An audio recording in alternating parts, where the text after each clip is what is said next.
आपने देखा, मैं आपकी सारी बात काट रहा हूँ, बड़ी अहम बात कह रहे हैं आप, कि इसी तरीके से 80s में हमने देखा कि उस वक्त के प्रेसिडेंट रेगन से पहले और बाद में बुश साहब है, तो उनको एक सर्टिफिकेट देना पड़ता था, डिक्लेरेशन देना पड़ता था कि पाकिस्तान ने एटम बम नहीं बनाया, लिहाजा इनको मिलिट्री इकॉनमी एड दी जा सकती है। वो लेटर देते थे, बाकायदा रिपोर्ट उनकी तरफ से जाता था कि नहीं है वो। और फिर हमने देखा प्रेसलर या अमेंडमेंट्स आ गई थी।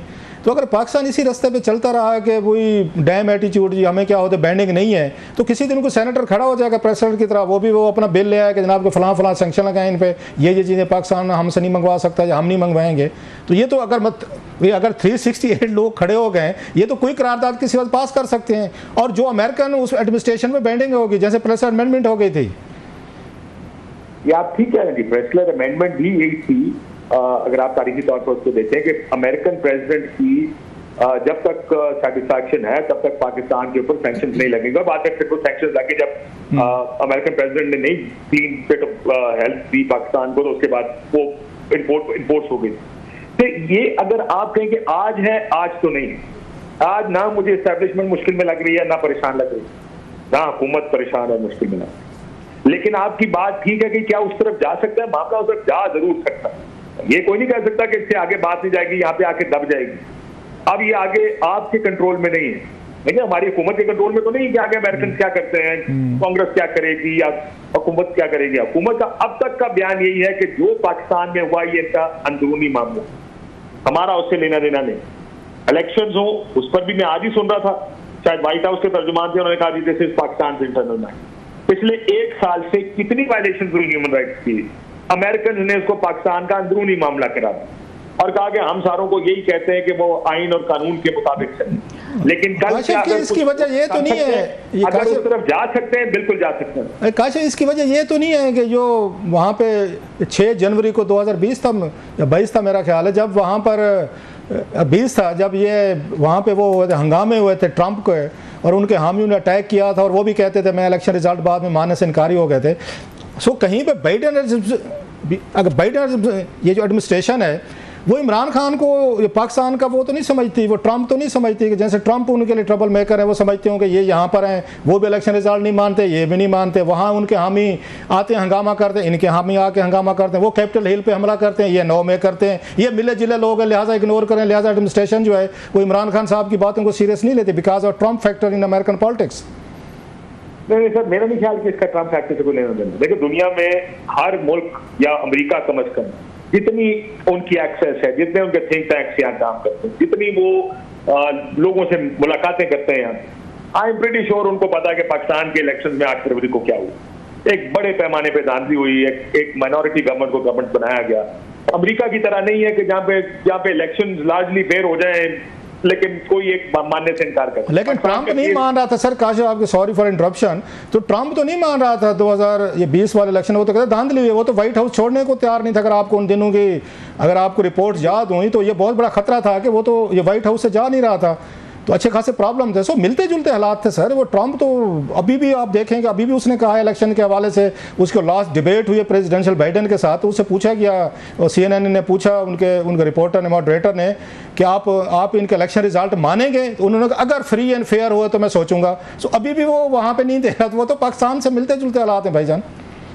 सर मिलते जुलते बिल्कुल भी नहीं है। वहाँ पर जरूर इलेक्शन में जो होता है पाकिस्तान के तर्ज पे नहीं है। पाकिस्तान में इलेक्शन कराने वाला कहता है कि धांधली है, हाँ हमने की है। जो जीते हैं वो मानते हैं हाँ जी इलेक्शन पाकिस्तान में कब फेयर होते हैं, जो हारने वाला वो भी कहता है कि इलेक्शन पाकिस्तान में फेयर। आप दोनों साइडों से किसी सियासतदान से पूछ लें, वो आपको कहेगा कि जनाब इलेक्शन फेयर नहीं है। जो आज के इलेक्शन को 8 फरवरी के इलेक्शन को डिफेंड कर रहे हैं, वो कैसे डिफेंड कर रहे हैं कि 2018 के इलेक्शन में क्या हुआ। तो ये हमारे यहाँ पर तो एक एडमिटेड फैक्ट है ये कि हमारे इलेक्शंस में धांधली होती है, और ये भी एडमिटेड फैक्ट है। एक तो लोकल पॉलिटिक्स पे भी आपसे बड़ी वो डिटेल से बात होगी, लोकल पॉलिटिक्स पे भी आपको फायदा उठा लें। कभी कभी आप हमारे हाथ चढ़ते हैं, बड़ी मेहनत करना पड़ता है। एक आर्गुमेंट दे दूं रोज साहब सर, इसमें से एक चीज ऐड कर लें। देखिए हम बाइडेन एडमिनिस्ट्रेशन है वो बड़ी गुस्से में थी इमरान खान साहब के खिलाफ, जो उन्होंने आर्टिकल्स लिखे अफगान विड्रॉल के, ऐसा ही है। उन्होंने कहा break chain of slavery, breaking the shackles of slavery, और उन्होंने कहा अमेरिका नाकाम हो गया। बड़ा एम्बैरेसमेंट फील की अमेरिकन ने कि जब पाकिस्तानी प्राइम मिनिस्टर से उनका ये ख्याल था कि उन्होंने एम्बैरेस किया है पाकिस्तान अमेरिका। जिसकी वजह से आपको याद होगा एक फोन कॉल का इंतजार था पाकिस्तान में कि फोन कॉल करें, वो फोन कॉल करने को भी तैयार नहीं। ऐसा ही है। तो उनका जो ग्रीवेंस है इमरान खान साहब की हुकूमत या इमरान खान साहब के खिलाफ, वो इस बुनियाद पर नहीं है कि ट्रंप उधर वही करता है तो शायद इमरान खान भी ये करता है। उनका ग्रीवेंस किसी और बुनियाद पर है। उनका ग्रीवेंस है अफगान वॉर, और दूसरा इस वक्त अमेरिकन इलेक्शन चल रहे हैं। American are not interested in Pakistan, वो पाकिस्तान में बिल्कुल भी दिलचस्पी नहीं रखते। अब जो होगा वो इलेक्शन के बाद होगा, जो भी बात आगे चलेगी। इस वक्त वो अपनी कैंपेन में, इस वक्त तो ये पता नहीं कि बाइडेन को विड्रॉ कराएंगे या क्या कराएंगे, तो इसलिए मेरा ख्याल है ये दो बड़ी मुख्तलिफ चीजें हैं। मतलब आप कह रहे हैं अगले 6-8 महीने हमें परेशानी की जरूरत नहीं है, जनवरी 2025 के बाद देखेंगे कि पाकिस्तान का क्या करना है या नहीं करना। अच्छा, लोकल, जी sir, coming to the local issues, ये फवाद चौधरी साहब वर्सेस पार्टी में जो एक महाभारत दंगल चल गया है सर, आप इसको कैसे देखते हैं? पहले अगेन आपके शो से रऊफ हसन साहब के इंटरव्यू से सारा काम शुरू हुआ, तो पहले फटे चले रऊफ हसन साहब के और उनके, अब वो ये फवाद चौधरी साहब के उनसे शेर अफजल मरवा साहब से चल गए, पार्टी के अंदर डांग सोटा, न्यू ये PTI versus old PTI. Sir आप इसको कैसे देखते हैं? देखिए सर, मेरा ख्याल है फवाद चौधरी ने अभी तक जो अपनी पॉलिटिक्स को पिच किया वो गलत किया। अगर आप पार्टी के अंदर जाना चाहते हैं तो आप इंतजार कर लें। अभी इमरान खान साहब से मुलाकात मुतवक्को थी, नहीं हुई, चलो यार खामोशी से इंतजार कर लें। अगर कोई लीडरशिप ये कहती है, जो कि उनका भी एक व्यू बड़ा स्ट्रांग है पार्टी के अंदर, कि जो लोग छोड़ के चले गए वो उनके बराबर कैसे हो सकते हैं जो खड़े, और ये बात समझ भी आती है। लेकिन फवाद साहब, हर वो आदमी, चाहे वो उनका दोस्त है या उनका मुखालिफ है, हर वो आदमी जो फवाद साहब के बारे में बयान देता है, फवाद साहब उसको रिएक्ट कर रहे हैं।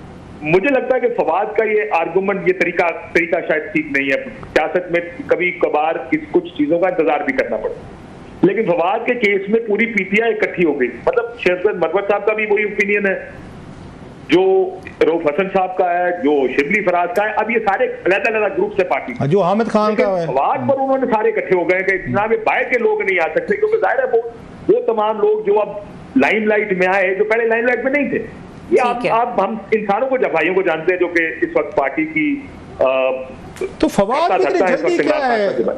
आपने भी सही बात की, मैंने भी अपने 1-2 ये प्रोग्रामों में हमने ये बात की, फवाद को इतनी जल्दी क्या है की है भाई? अभी खान साहब जेल में हैं, वापस आएंगे, बहुत सारा काम होने वाला है, अभी 1-2 साल, थोड़ा स्पीड ब्रेक करो, बंदा रुक भी जाता है, स्पीड जरा ऐसा कर लेता है। तो चौधरी साहब इतनी जल्दी में क्यों है वापस आने के लिए?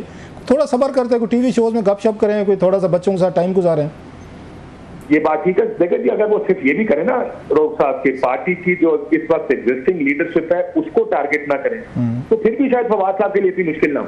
फवाद का प्रॉब्लम यह है कि ही इज टारगेटिंग वो लोग जो रोज या हफ्ते में एक दफा जाके इमरान खान साहब से मिलते हैं, और वो बाहर। अब उन्होंने एक बयानिया बनाया, जो लोग बाहर हैं, जो लीडरशिप है पार्टी की, कि इनको तो एस्टैब्लिशमेंट ने लॉन्च किया है, और ये सिर्फ इसलिए ये काम कर रहे हैं ताकि जब हम कॉल दें लोगों को एहतजाज की तो बाहर कोई ना निकले। इस वजह से ये चंद लोग लॉन्च हुए।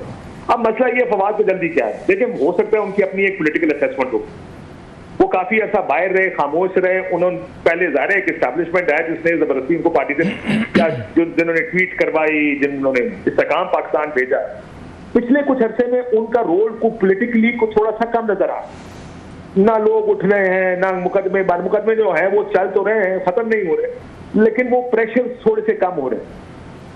देखिए, हर सियासतदान की पॉलिटिकल रीडिंग होती है। अब ये मैं अपना एनालिसिस आपको दे रहा हूं, हो सकता है ये लग रहा हो कि आने वाले चंद दिनों में कुछ होने जा रहा है, उनकी एक रीडिंग हो कि अगले 4-6 महीने में कुछ होगा। ये ऐसे नहीं चल सकता, और शायद इमरान खान साहब बाहर आएंगे तो he wants to be on board. एक लास्ट लेग ऑफ हल्की फुल्की जो फाइट होगी वो उसके अंदर। Last question sir, last question, आप क्या समझते हैं कि इमरान खान ये फवाद चौधरी साहब को वापस ले लेंगे पार्टी में इतनी सारी अपोजिशन के बाद, जिसमें 8-10 बड़े की लोग जो हैं खान साहब के करीबी, वो इस वक्त अपोज कर रहे हैं और फवाद चौधरी साहब की महाभारत उनसे चल रही है? देखिए, आज भी खान साहब से जब पूछा, उन्होंने कहा भी मैंने फैसला नहीं। उन्होंने ये नहीं कहा कि मैं नहीं लूंगा। पार्टी जो बाहर है उसका कहना है कि ये लोग वापस नहीं लिए जाएंगे। खान साहब ने कहा नहीं जी, अभी मैंने इसके बारे में फैसला नहीं किया। मुझे लगता है कि वो बहुत से लोगों को वापस ले लेंगे। खान साहब ने एक रिस्ट्रिक्शन बनाई, जिन्हें फाइलें दिखा के निकाला गया है उनकी वापसी नहीं है। लेकिन जिनको तशद्दुद करके निकाला गया उनकी वापसी हो सकती है। लेकिन मेरा ख्याल है लड़ाई चलती रहेगी, ये तो काशिफी लड़ाई चलती रहेगी पार्टी में। फिर फवाद चौधरी साहब वर्सेस रेस्ट चलता रहेगा। खान साहब के इस डिप्लोमेटिक बयान के बाद वो फवाद चौधरी साहब ने आज उसको अपने हक में ट्रांसलेट किया है और दूसरा ग्रुप अपने हक में वो ट्रांसलेट करेगा, और आज के दिन फिर फवाद और ये शेर अफजल मरवल साहब की अब फिर उनकी क्रॉस फायर, उनकी डायरेक्ट फायरिंग हुई है। फिर तो ये लड़ाई बढ़ाने वाली बात है खान साहब की। पार्टी के अंदर तो फिर लड़ाई चलती रहेगी, खत्म तो नहीं होगी स्टेटमेंट के बाद। खान साहब पार्टी के अंदर हल्की बोल की ठोक ठाक को हमेशा हवाई देते रहे। खान साहब ये आप अगर उनकी पॉलिटिक्स देखें, तरीके इंसाफ की पॉलिटिक्स में कोई ना कोई किसी न किसी के खिलाफ बातें करता रहता है हर दफा, और उसको होता ना, हम सब जानते हैं इसको रुकवाना किसी लीडर के लिए कोई मसला नहीं।